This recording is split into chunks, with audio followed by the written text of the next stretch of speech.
ইসলামে একজন মানুষকে বেঁচে থাকার জন্য আনন্দ, বিনোদন এবং সাংস্কৃতিক যে আয়োজন আছে সেগুলোকে ইসলাম মৌলিকভাবে নিষেধ করে না, বরং পৃথিবীর যে কোনো দেশের যে কোনো অঞ্চলের মানুষের নিজস্ব যে সংস্কৃতি আছে, নিজস্ব যে কৃষ্টি কালচার আছে, এই সমস্ত কৃষ্টি কালচার, আনন্দ, বিনোদন, সংস্কৃতি এগুলোর কোনোটা যদি কোরআন এবং হাদিসের সাথে মৌলিকভাবে কোনো সাংঘর্ষিক কিছু এগুলোতে না থাকে, তাহলে শরিয়া সেগুলোকে অনুমোদন করে, নিষেধ করে না। যেমন আমাদের নবী করিম সাল্লাল্লাহু আলাইহি সাল্লাম মক্কায় এবং মদিনায় তার এই উভয় জীবনে মক্কার এবং মদিনার মানুষদের আবহমান কাল থেকে চলে আসা অনেক কৃষ্টি কালচার আছে যেগুলোকে তিনি অস্বীকার করেননি, যেগুলোর সাথে কোরআন এবং হাদিসের কোনো সংঘর্ষ নেই। আর যদি কোনোটার কোরআন এবং হাদিসের কোনো বিশেষ নির্দেশনা, নীতিমালা, প্রিন্সিপালস এর কোনো সাংঘর্ষিকতা তিনি দেখতে পেয়েছেন, তাহলে সেটাকে তিনি নিষেধ করেছেন। আরবের মানুষের বহু কৃষ্টি কালচারকে নবী করিম সাল্লাল্লাহু আলাইহি সাল্লাম মৌন সম্মতির মাধ্যমে অনুমোদন করেছেন, কারণ সেগুলোর সাথে কোরআন হাদিসের কোনো সাংঘর্ষিকতা পাওয়া যায়নি। আমাদের দেশে এরকম অনেক কৃষ্টি কালচার গ্রাম বাংলায় ছিল, এখনো অনেকগুলো আছে।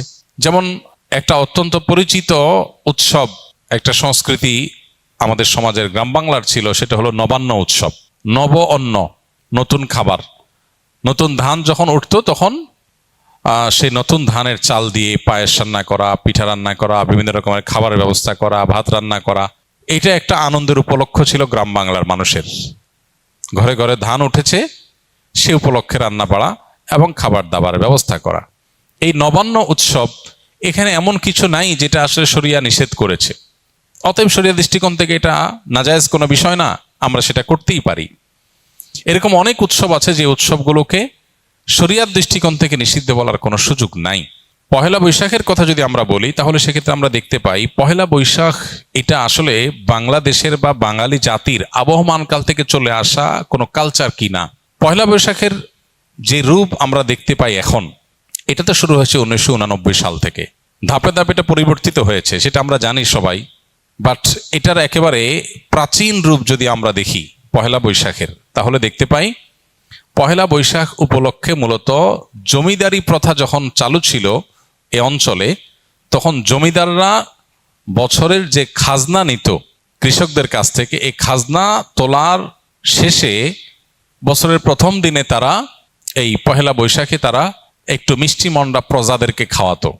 তাহলে এটা ছিল খাজনা উত্তোলন উৎসব, যেটা করতো জমিদারেরা। জমিদার প্রথা বিলুপ্ত হয়ে যাওয়ার পর এই খাজনা উত্তোলন প্রথাও বিলুপ্ত হয়ে গেছে। এরপরে পহেলা বৈশাখের দ্বিতীয় ধাপে যে কালচারটা আমরা আমাদের শৈশব থেকে দেখে বড় হয়েছি গ্রাম বাংলায়, সেটা হলো গ্রামে শহরে সব জায়গায় একটা কালচার ছিল, সেটা হলো হাল খাতা। সারা বছর যত রকমের ব্যবসা বাণিজ্য হতো, বিশেষ করে মুদি মালামাল, অন্যান্য যে সমস্ত সব রকমের ব্যবসা বাণিজ্যই যেগুলো চলমান ছিল, দোকানদারেরা তাদের সারা বছরের যে লেনদেন হতো, বাকিতে যে লেনদেন হতো, এই সব পাওনাদারদেরকে চিঠি দিত চৈত্র মাসে যে পহেলা বৈশাখ শুভ হাল খাতা, দোকানে আসবেন, দেনা পরিশোধ করবেন, যেহেতু দেনা পরিশোধ করছেন সেজন্য আপনাকে একটু মিষ্টিমুখ করানো হবে।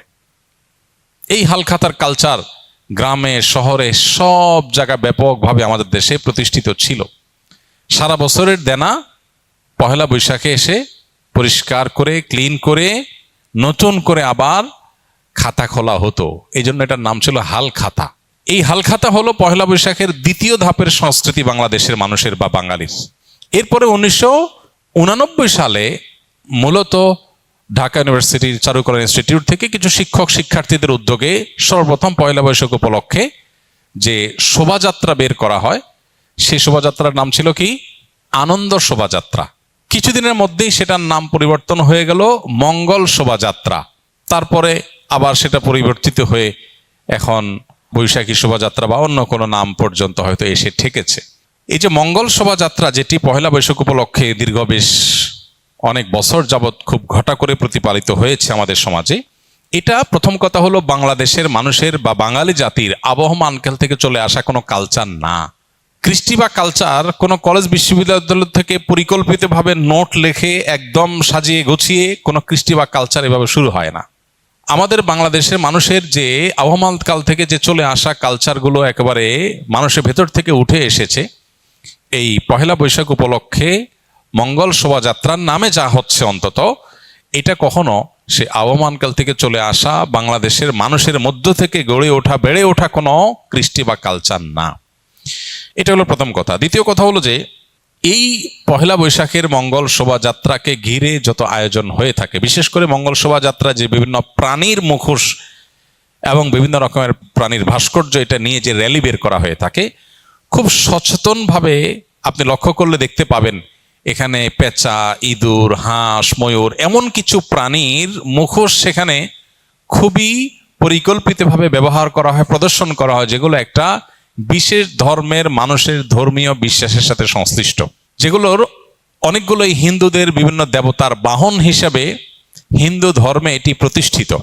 এবং এই যে শোভাযাত্রা হয়ে থাকে, এই শোভাযাত্রার আয়োজক চারুকলা ইনস্টিটিউট সংশ্লিষ্ট শিক্ষক বৃন্দ, ব্যক্তিবর্গ বিভিন্ন সময়ে যে সমস্ত বক্তব্য পত্রপত্রিকা দিয়েছেন, আপনি এখনো গুগল করলে, অনলাইনে সার্চ করলে আপনি দেখতে পাবেন যে তারা স্পষ্ট করে বলেছেন মঙ্গল শোভাযাত্রাটা হলো মঙ্গলের উদ্দেশ্যে যাত্রা। মানে এই যাত্রা কেন হচ্ছে? যাতে করে মঙ্গল আসে।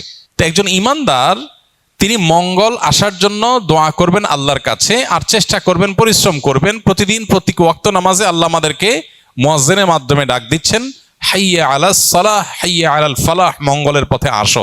প্রতিদিন 5 বার ডাকা হচ্ছে সালাতে আসার, আল্লাহর কাছ থেকে দোয়া করে প্রার্থনা করে মঙ্গল চাওয়ার নির্দেশ আমাদেরকে দেয়া হচ্ছে। সেখানে এই বিশেষ প্রাণীর মুখোশ এটা ধারণ করার, র্যালিতে নিয়ে বের করার মধ্য দিয়ে মঙ্গল আসতে পারে বা মঙ্গল এভাবে আহ্বান করে মঙ্গল আনা যেতে পারে, এরকম বিশ্বাস করা ইমানের সাথে অসঙ্গতিপূর্ণ।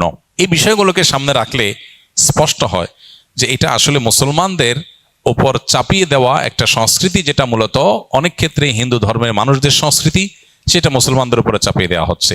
পহেলা বৈশাখকে ঘিরে, মঙ্গল শোভাযাত্রাকে ঘিরে যে কালচার, যে কৃষ্টি আমাদের সমাজে আজ পরিচিতি লাভ করেছে, যেটা আমরা মঙ্গল শোভাযাত্রা দেখতে পাই, এইটাতে আপনি যে সমস্ত উপাদান দেখতে পাবেন, এগুলো মূলত একটা বিশেষ ধর্মের মানুষের ধর্মীয় বিষয় আশয়, সেগুলোকে বাঙালি সংস্কৃতির নামে আমাদের সমাজে গেলানো হচ্ছে। খুবই দুর্ভাগ্যজনক বাস্তবতা। নবীজি বলেছেন, মান তাশাব্বাহা বিকওমিন ফাহুয়া মিনহুম, যে ব্যক্তি কোনো জাতির সাথে সাদৃশ্য গ্রহণ করবে সে তাদের অন্তর্ভুক্ত হয়ে যাবে। এ ব্যাপারে আমি লক্ষ্য করেছি বেশ কয়েক বছর আগে থেকে। গত পরশু দিনও আমি আবারও এ বিষয়ে অনলাইনে সার্চ করে দেখেছি। কলকাতার আনন্দবাজার পত্রিকা 2018 সালের 15ই এপ্রিল একটা রিপোর্ট করেছে বাংলাদেশের পহেলা বৈশাখ উৎসব নিয়ে। সেটা শিরোনামটা খুবই গুরুত্বপূর্ণ এবং আমাদের চিন্তার খোরাক যোগাবে। এখনো সেটা অনলাইনে আছে, এখনো আছে। মানে কখন ডিলিট করে ফেলে তারা বা ডিলিট হয়ে যায় আমরা জানি না, তবে এখনো আছে। কলকাতার আনন্দবাজার পত্রিকা ঢাকার এই পহেলা বৈশাখ উপলক্ষে যে আয়োজন, বাঙালি উৎসবের নামে যেটা গেলানো হচ্ছে মুসলমানদেরকে, সেটা সম্পর্কে শিরোনাম করেছে, হেডলাইন করেছে, ঢাকার পয়লা যেন অষ্টমীর এক ডালিয়া। অতএব এরপরও যদি কোনো মানুষ, কোনো মুসলমান যদি বিভ্রান্তিতে থাকেন, তাহলে তাকে আল্লাহর উপর ন্যস্ত করা ছাড়া আর কিচ্ছু করার নেই।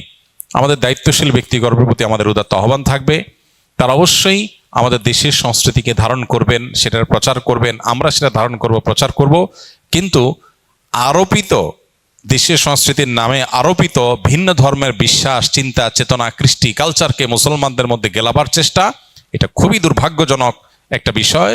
এটা বন্ধ হওয়া উচিত এবং এটার ব্যাপারে আমাদের সচেতন হওয়া উচিত। আল্লাহ আমাদের সচেতন থাকার তৌফিক দান করুন।